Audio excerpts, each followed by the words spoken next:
Dalam nama Bapa dan Putra dan Roh Kudus, amin. Allah Bapa kami, sabdamu adalah pelita penuntun, berpenyuluh jalan kami. Kami mau membaca, merenungkan, dan mewujud nyatakan sabdamu dalam kehidupan kami. Maka penuhilah hati kami dengan roh-Mu, agar kami tetap setia dan sungguh-sungguh dalam mengimani-Mu dan menjadi saksi-saksi-Mu di tengah-tengah kehidupan kami. Dengan pengantaran Kristus Tuhan kami. Amin.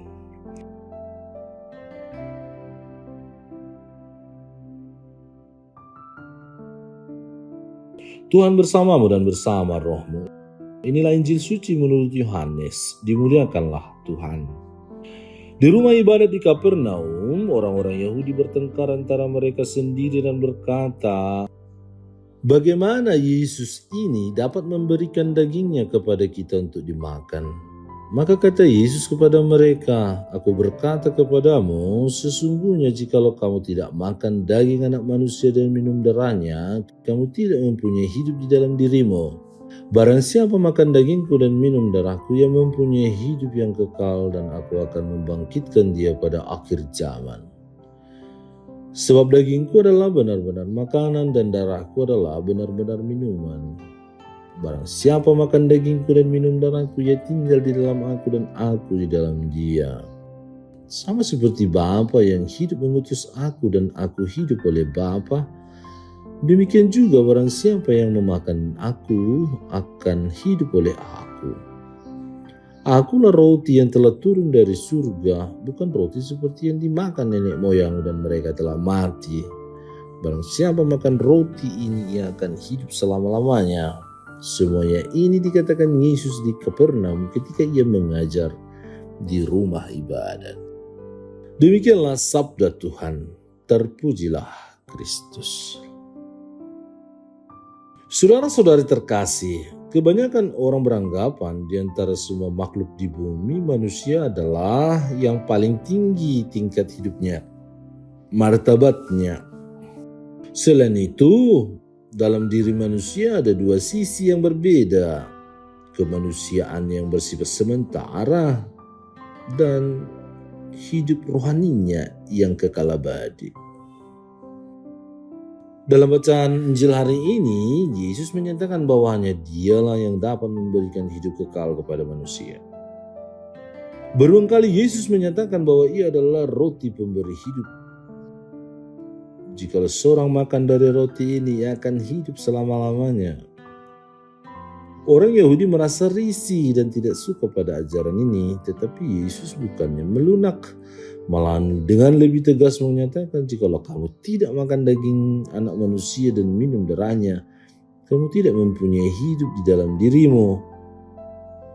Bila iman kita pada ajaran Tuhan tidak disukai orang, kita pun jangan mundur, tetapi berusaha memperlihatkan kebenarannya. Makan darah binatang itu dilarang oleh hukum Taurat, apalagi minum darah manusia. Orang Yahudi memaknai sabda Yesus itu secara harfiah, seperti halnya Nikodemus ketika Yesus menjelaskan bahwa manusia harus dilahirkan kembali. Seandainya menjadi orang pertama yang mendengar sabda Yesus itu, untuk memahami sabda Tuhan, perlu kerendahan hati serta keterbukaan terhadap bimbingan Roh Kudus, Roh Allah itu sendiri, supaya kita mampu mengerti dan kita diajari untuk memahami dan benar-benar tahu dan sungguh-sungguh paham apa yang Yesus katakan. Sabda Yesus mengandung makna lebih dalam. Yesus anak manusia adalah pribadi yang mempertemukan Allah dengan manusia dalam dirinya. Maka ketika orang makan daging atau tubuh anak manusia, pertemuan Allah dengan manusia terwujud nyata dalam diri orang itu. Bahkan lebih dari itu, karena hidup Sang Putra itu satu dengan Bapa, bersama dengan Roh Allah itu sendiri. Dan jika kita makan tubuh dan darah Tuhan, maka mau tidak mau hidup kita dipenuhi bersatu dengan hidup Allah Tritunggal. Makan tubuh Kristus itu terlaksana secara sakramental pada saat kita menyambut komunion dalam Ekaristi. Ekaristi adalah perayaan misteri roti hidup itu secara liturgis dalam komunitas gereja. Namun menyambut roti hidup, yaitu menerima hidup Kristus, berlangsung lebih luas di luar perayaan Ekaristi. Kita menerima hidup Kristus dengan menjumpai Tuhan, berdialog dan mendengarkan pesan-pesannya selama Ekaristi maupun dalam aneka peristiwa dalam hidup gereja dan dalam kehidupan pribadi kita masing-masing. Makan tubuh anak manusia dan minum darahnya berarti menyerap seluruh pribadi Yesus, mencerna seluruh cara berpikir Yesus dan cara ia bertindak. Selanjutnya, cara kita berpikir dan cara kita bertindak mesti dijiwai dengan semangat Yesus. Kita mesti membuka hati, berserah diri pada Tuhan, dan membiarkan perilaku, kegiatan, serta perjuangan kita dibimbing olehnya lewat ajaran dan bisikan rohnya. Bukan aku lagi yang hidup, tetapi Yesus yang hidup dalam diriku. Ajaran Tuhan itu termuat dalam kitab suci dan lebih konkret tercermin dalam nilai-nilai Kristiani. Seperti kasih, murah hati, peduli sesama, berani, berpegang pada kebenaran, percaya diri, tidak takut, penuh pengharapan, yakin akan kebaikan Tuhan, hormat pada martabat manusia, solider, memperjuangkan kepentingan atau keperluan bersama atau umum atau masyarakat, mencintai alam, cinta damai, membela keadilan, kesetaraan, kejujuran, keterbukaan, dan mencintai kehidupan. Nilai-nilai ini kita serap dari sang roti hidup dan mesti tercermin dalam seluruh hidup kita. Jika demikian, maka kita akan benar-benar menjadi saksi dan terang. Menjadi Yesus yang tampak lewat kesaksian hidup kita. Yesus yang hadir, Yesus yang bersatu, Yesus yang meresapi, menjiwai, yang menggerakkan seluruh tugas karya dan pelayanan kita. Bagaimana Kristus terus hidup dan berkarya dalam umat perdana dikisahkan dalam bacaan pertama. Komunitas Kristiani mengalami penindasan. Saulus adalah seorang penganiaya yang penuh semangat. Ia pergi ke Damsyik untuk menangkap para murid Yesus dan menyeret mereka ke Yerusalem untuk dihukum. Tetapi pada saatnya Kristus yang telah bangkit melakukan tindakan bagi umatnya. Yesus sendiri yang mempertobatkan Saulus dan memilihnya untuk satu misi sangat penting. Untuk mengubah hati Saulus yang keras digunakan satu tanda yang diberikan oleh Yesus lewat cahaya kilat dan membuat dia jatuh dari atas kudanya dan tiba-tiba menjadi buta. Saulus mendengar suara, "Saulus, Saulus, mengapa engkau menganiaya aku?" Jawab Saulus, "Siapakah engkau?" Katanya, "Akulah Yesus yang kau aniaya itu." Yesus mengidentikan diri dengan umatnya. Umat Kristiani adalah tubuh Kristus yang telah bangkit. Menyerang tubuh itu sama dengan menyerang Kristus sendiri. Saulus yang tadinya begitu perkasa dan yakin akan pandangannya kini tak berdaya dan buta.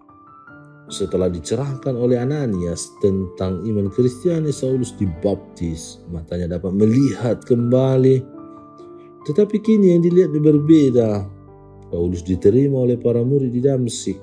Ketika itu juga ia memberitakan Yesus di rumah-rumah ibadat dan mengatakan bahwa Yesus adalah anak Allah. Pertobatan Saulus membuka lembaran baru bagi perkembangan gereja. Gereja mulai menerima orang bukan Yahudi, orang kafir untuk menjadi pengikut Kristus dan masuk dalam komunitas Kristiani. Surat-surat Paulus pun meliputi berbagai aspek iman Kristiani dan menjadi norma iman gereja. Karya Tuhan sungguh di luar perkiraan kita. Saulus yang sebelumnya ingin menumpas umat Kristiani kini menjadi salah satu suku guru gereja bersama Petrus. Paulus merupakan pewarta yang paling sukses dalam menyebarkan firman Tuhan. Setelah banyak berjuang mewartakan Injil, Paulus merasakan apa arti menerima hidup Kristus, makan tubuh Kristus dan minum darahnya. Ia menulis, "Aku hidup tetapi bukan lagi aku sendiri yang hidup, melainkan Kristus yang hidup di dalam aku." Itulah cita-cita semua pengikut Kristus. Apa yang dapat membuat aku bertobat dan berbalik arah menuju Tuhan? Perlu jatuh di tengah jalan dan buta arah seperti Saulus? Atau apakah aku seperti Ananias menunjukkan jalan bagi orang yang sedang mencari kebenaran itu? Siapa tahu orang itu akan menjadi Paulus di masa depan, atau menjadi Ananias yang mengajak orang untuk bertemu dengan Yesus. Karya Tuhan selalu luar biasa. Penyelenggaraan Tuhan selalu di luar nalar logika sehat kita. Dan karya Tuhan tak satupun yang bisa menghalanginya. Ya Yesus Putra Allah, arahkanlah hidup kami setiap hari agar semakin layak untuk menjadi tempat kediaman-Mu. Semoga sikap hidup, perkataan, dan perbuatan kami dapat membawa orang lain menuju pada-Mu. Semoga tubuh dan darah-Mu yang telah kami sambut membantu kami untuk semakin serupa dengan-Mu dalam seluruh peristiwa pengalaman hidup kami. Kau kami puji kini dan sepanjang segala masa. Amin.